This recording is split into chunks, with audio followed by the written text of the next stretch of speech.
Grace, are you there? Can you open the door? She frowned at the noisy voice. It was the usual voice of her mother-in-law. She wished for a bit more consideration. She had been enjoying her comfort. Open the door. Wanting to avoid troubling the neighbors, she reluctantly opened the front door. You can't even have children, yet you think it's okay to just walk out on everything? As a wife, that's unforgivable. Her husband, his mistress, and her mother-in-law were all gathered together. What? Considering the new wife and the grandchild that's on the way, we'll take this house as part of any property division. Please leave. Yes, please leave right away. That's right. Farewell, you infertile. They said it without any hesitation. They didn't realize what they were misunderstanding. My name is Grace. I am a 43-year-old office worker. My husband, Cesar, is a year younger than me. We wanted to naturally have children, but it never happened. After many discussions, we chose to live with just the two of us. I have no regrets. Since getting married, we've lived in an old but convenient one-bedroom apartment.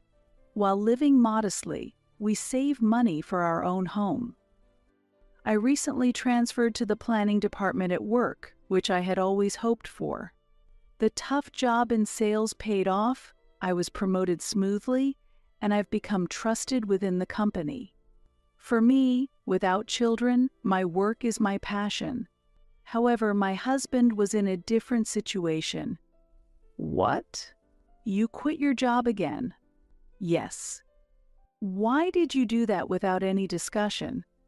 I was lost for words due to the shock. I refused a transfer, and my boss became annoyed. And you decided to quit because of that. That's what happened, but actually I'm at a loss. I was unjustly fired. I sighed. In that case, you should sue for compensation. No, I don't want to make a big deal out of it. Why not? I understand. In reality, it wasn't an unjust firing. This is a problematic habit of his. He can't keep a job. It's not that he's unserious, but he suddenly gets fed up and quits. Every 2 or 3 years, changing jobs has become the norm, and each time it disrupts our household budget and our rhythm of life. As a partner, it's hard to say he should endure even the tough jobs. However, we're already in our 40s. Frequent job changes only increase the drawbacks. There are times when I feel fortunate we don't have children. My support alone won't be sufficient for a family with children. If something happens to me, will he be able to support us? I knew this, but as time passes, reemployment doesn't progress as expected. The timing is certainly bad, but age and past career history are also factors. He can't hide his irritation. He doesn't do any housework and just stays at home sighing all day. If he has time, he should at least tidy up the room he messed up. I think I have more right to be irritated. I felt like complaining about something. The house was small, and there's no escape, which made it tough at times like these. I tried to calm down. Fighting wouldn't accomplish anything. I held back my complaints and watched how my husband was doing.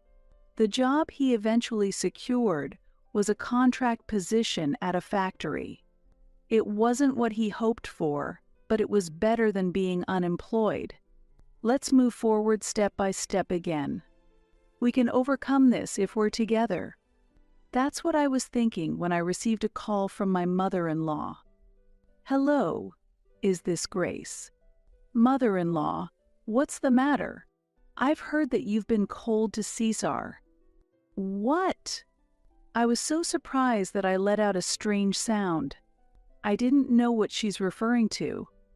Are you being harsh to Cesar, who is hurt from being fired?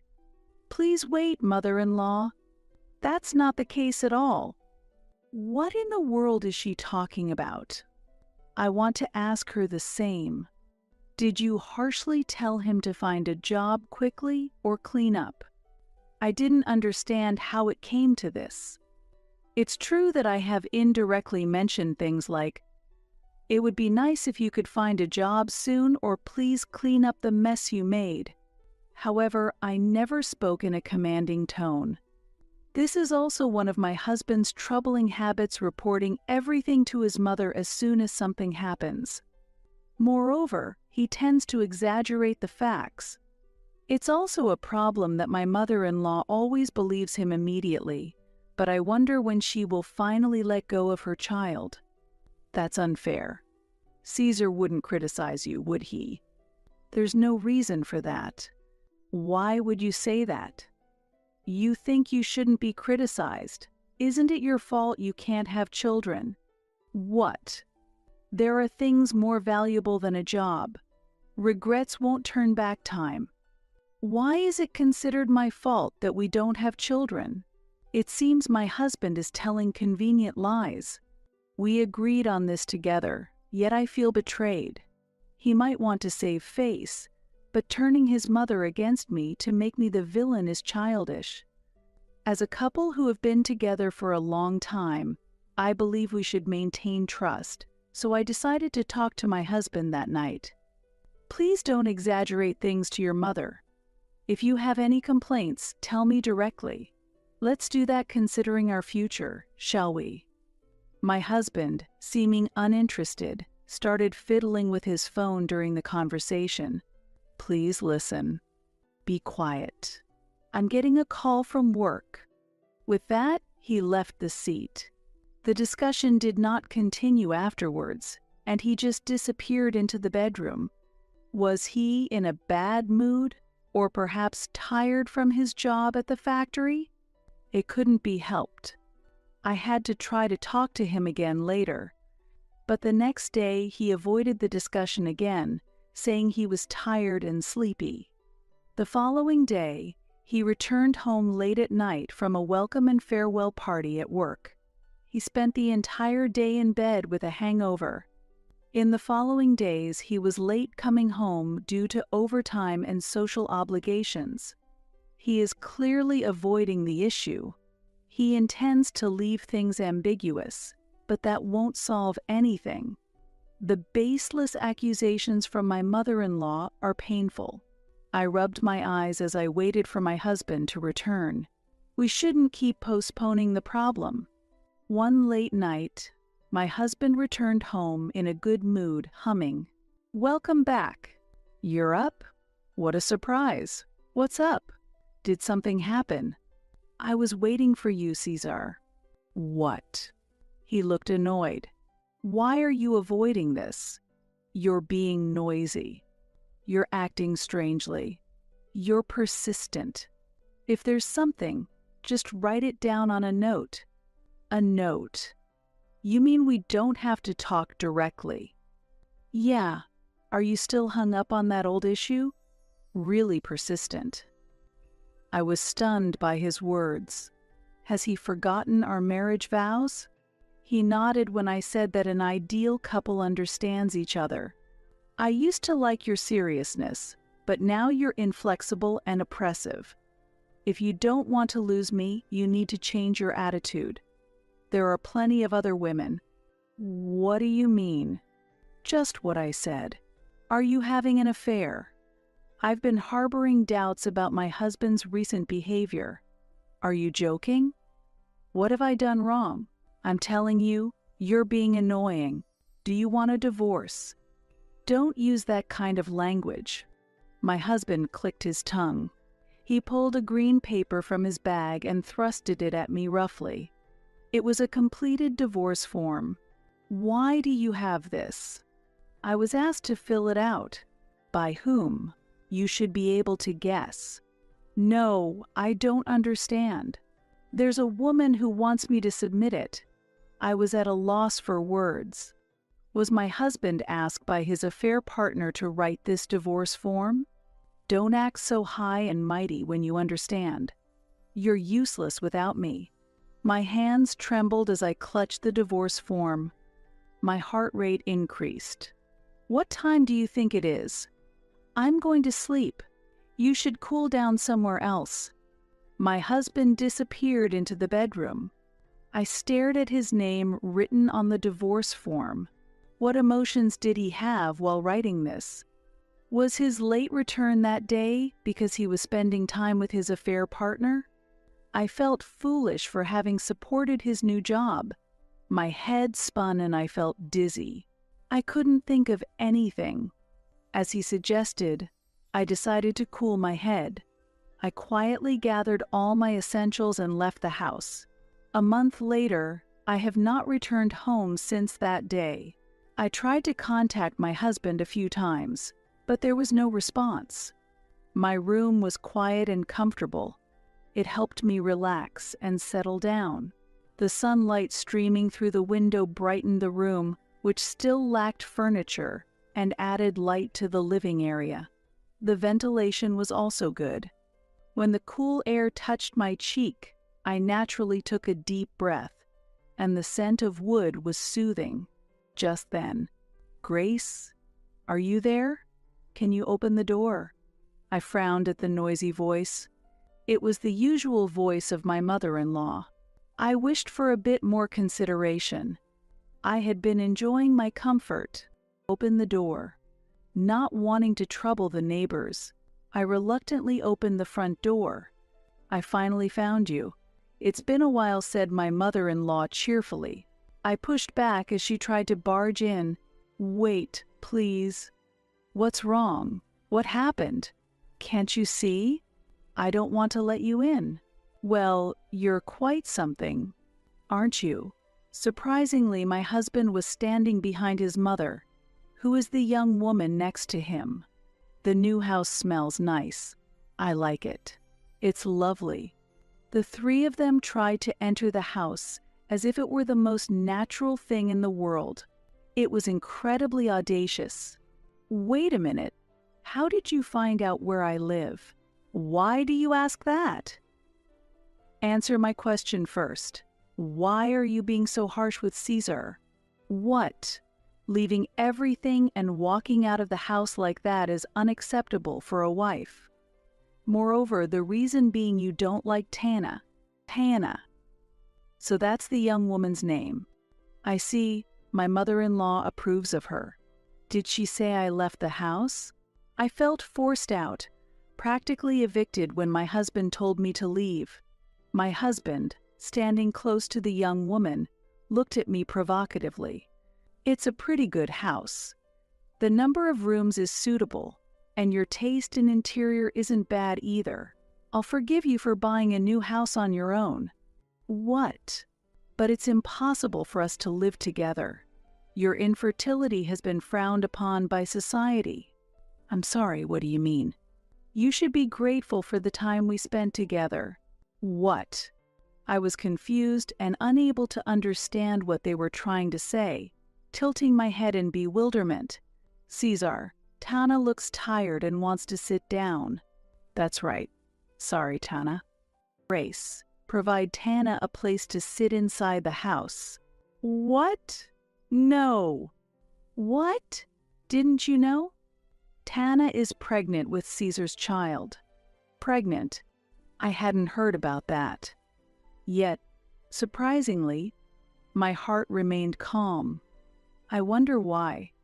Was it because the succession of shocking events has numbed my sense of reality, or have my emotions become paralyzed? Pregnant women should be respected, you know? It might be hard for someone who is infertile to understand. Is that so? Haven't you realized yet? We've decided to accept Hannah as family instead of you, Grace.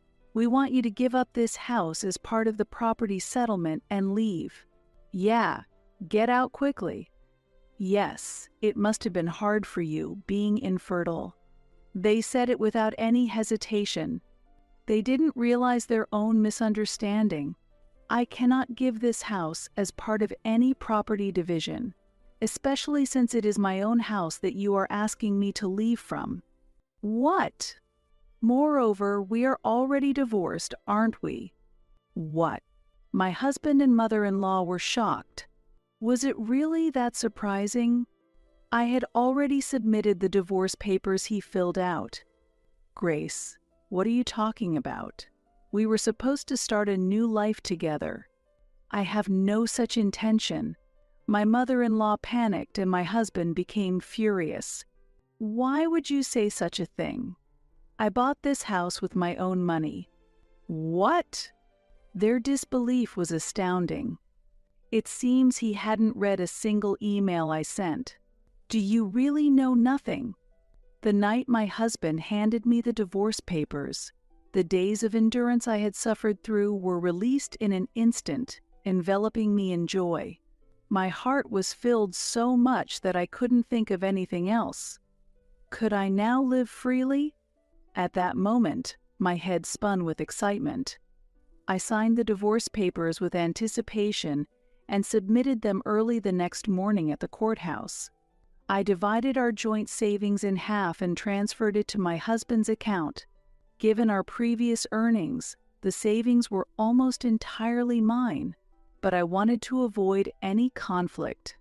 And then I informed him via email, let's discuss further matters through lawyers from now on.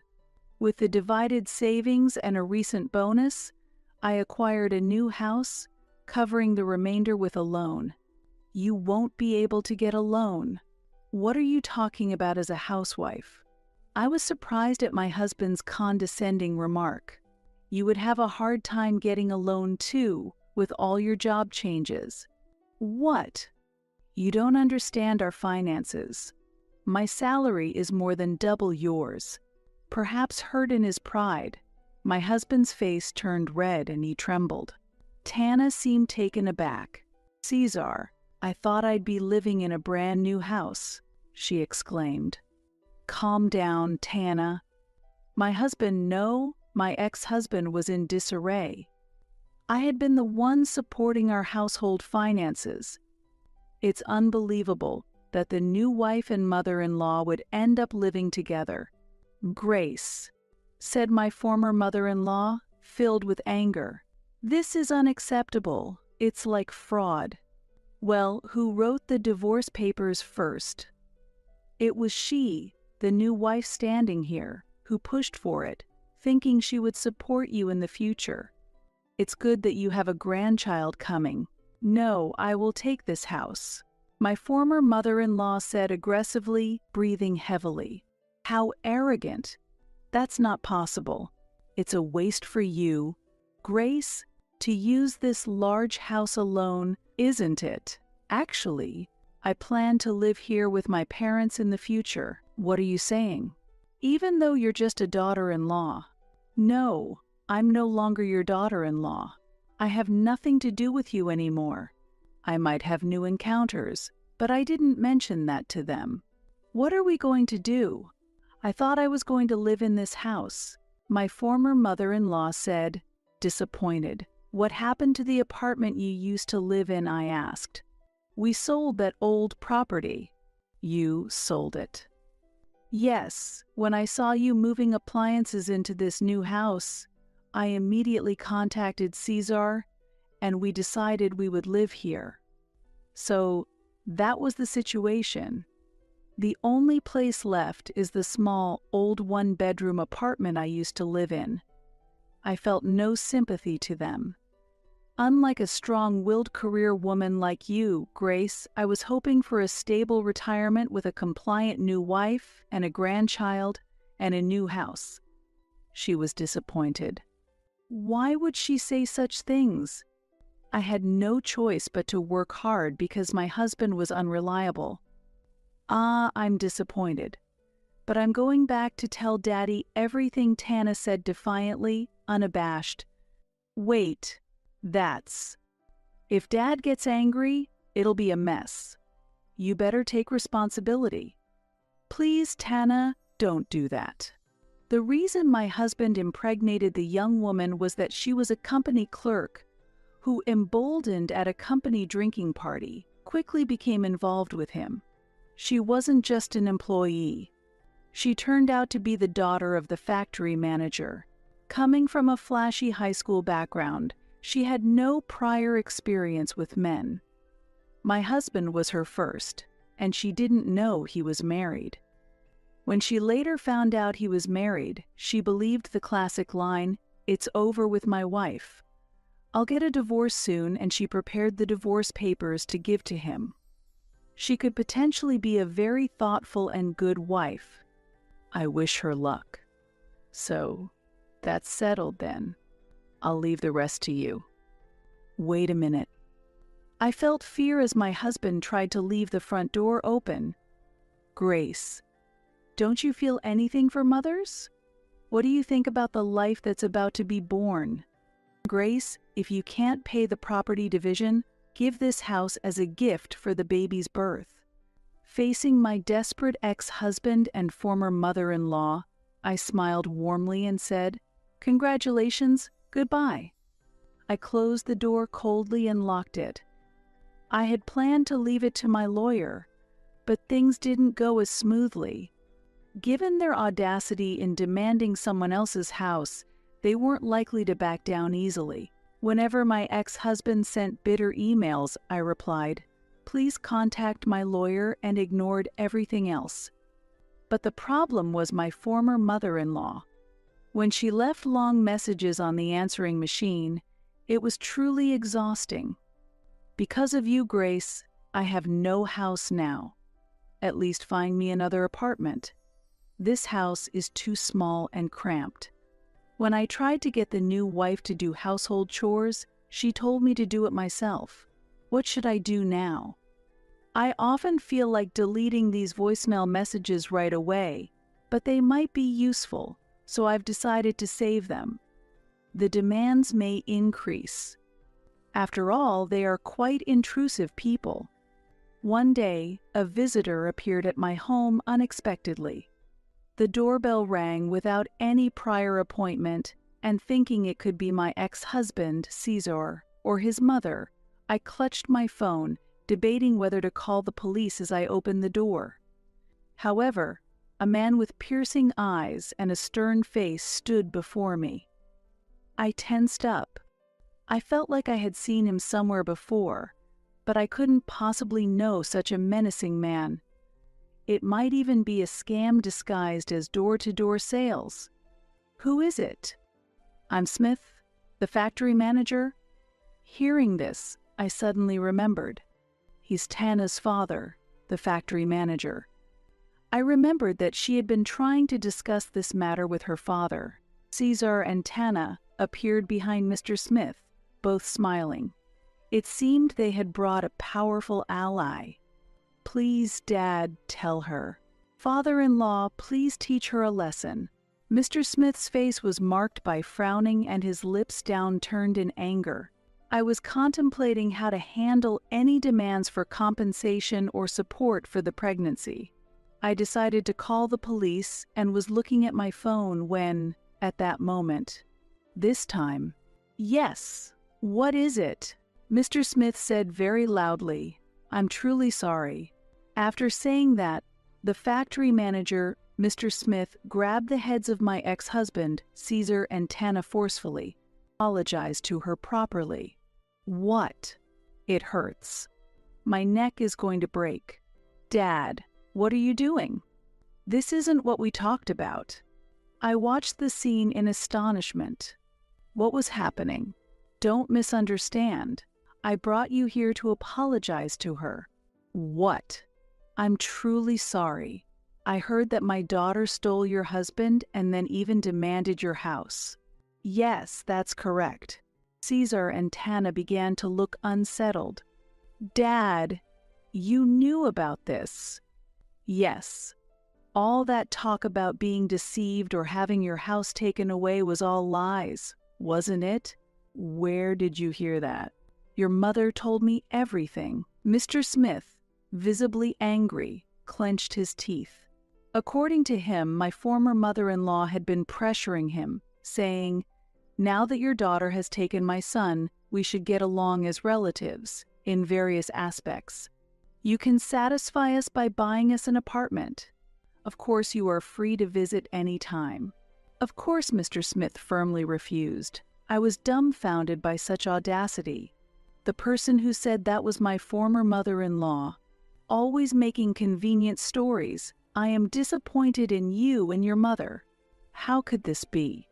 I love only my wife. Stop this nonsense. Stop it, Dad. You're scaring me. You're the same. What? Just because you're my only precious daughter doesn't mean you should act spoiled. Both of you are useless in the factory. There's a very demanding workplace out there. Go gain some experience there before you come back. What? Mr. Smith said this to my ex-husband and Tana, and then turned to me. Does this suffice as an apology? Yes. But why are you doing this? Let's continue to keep in touch. I was utterly confused about what was happening, stared at his face, and then it dawned on me. Yes, it was a long time ago. He was the head of the administrative department of a company I used to deal with when I was in sales. I'm truly sorry for not recognizing you.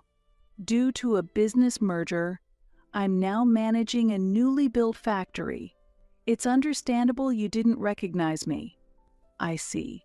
I couldn't believe it when I first learned your husband was working at our factory. Mr. Smith seemed troubled as he looked away. Is my ex-husband causing any problems?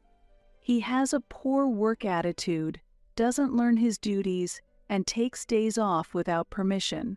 The image of my ex-husband not taking his work seriously came to mind, but it wasn't surprising. No longer his wife, I could do nothing but offer a wry smile in response. We plan to retrain him from scratch. He won't be coming back here anymore. My ex-husband shrank back, and Tana looked offended. You were always good at training new employees, weren't you? Yes, very strictly and thoroughly. I'll support from afar. Even with the factory manager's influence, my ex-husband's rehabilitation looks doubtful. Ultimately, he needs to make a fresh start and put in the effort himself, especially for the sake of the innocent child that is on the way. There is one thing I regret not clarifying: the misconception that the infertility issues were my fault. Long ago, we visited a hospital together to investigate the cause of our infertility. There was no issue found with me, but my husband was diagnosed with a sperm problem. Although it was said that natural conception would be difficult, it was not impossible. The fact that Tana became pregnant from a single encounter with my ex-husband could be seen as miraculous. Or perhaps it was just fate, or maybe he wasn't the father at all. I don't know, and it doesn't matter to me anymore. I also received a follow-up from the factory manager during a business update. Ultimately, the couple and my former mother-in-law lived in that old, cramped one-bedroom apartment for a while. They were told by the factory manager to try and make it on their own as a condition to live together with him in the future. Although they pledged to save for the baby and commit seriously to their jobs, Tana quickly became unable to cope with the new lifestyle. It was just as I had anticipated. My husband may not realize this since I used to manage our finances, but living on his income alone is extremely difficult and perhaps impossible. If the three of them live freely without saving, the money split at the time of our divorce will quickly run out. Tana returned to her parents' home after giving birth and never came back. Meanwhile, my ex-husband grew to dislike his job and quit. In a panic, my former mother-in-law demanded her daughter and grandchild back, which led to her visiting the factory manager's home and subsequently caused a disturbance that resulted in the police being called. Truly shameful. Everyone is too selfish. However, it's no longer my concern, so I refrained from asking for further updates. I wish Mr. Smith the best. My new home is very comfortable. Being alone can be lonely, and sometimes I worry about what I would do if I fell ill, but having my husband around never really made things better. Living alone isn't different from what I've been doing all along. I always believed that spouses should support each other, but in reality, it was just my husband relying entirely on me. The absence of someone who was never truly needed has not caused any inconvenience. 7 years have passed, and my parents, whom I brought from my hometown, now live with me in my well-acquainted home. Additionally, a former colleague from my sales department days also lives with us. He was once a top competitor of mine, consistently excelling in performance. After I moved to the planning department, the competition dwindled, and it seems he missed our occasional encounters. I felt the same way. Knowing about my divorce, he promptly proposed a relationship, and now he has become a husband in whom I can place my complete trust. Having worked together for a long time, we can talk about anything without reservation. He is an ideal partner. I look forward to continuing our life